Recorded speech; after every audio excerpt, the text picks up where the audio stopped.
Hi there, welcome back to the Havilland Aircraft Museum. I'm Alistair, the curator. I'm going to show you today, the de Havilland Tiger Moth. It's maybe one of the most iconic aircraft that de Havilland ever built.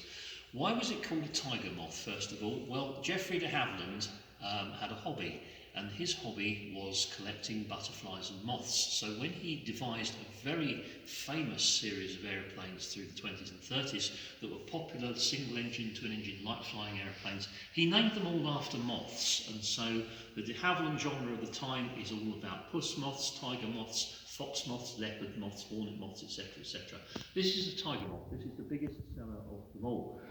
It was this one. The tiger moths generally were built in 1931 onwards from the original factory at Stag Lane in Edgware, and later on built up at Hatfield.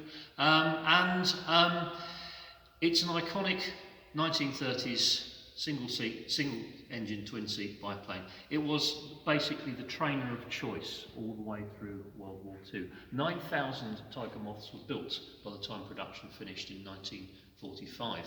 And if you were a pilot in the Royal Air Force in the war, the odds are that you would have done your very basic training on a de Havilland Tiger Moth.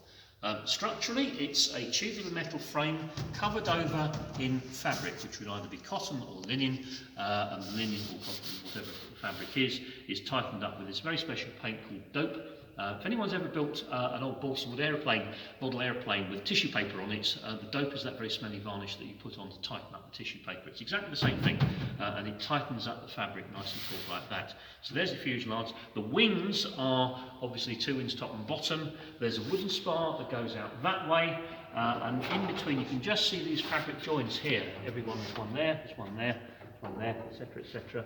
And everywhere you see one of those, there is one of these. It's called a rib. Now, a rib is made out of wood. It's made out of spruce, fir tree wood.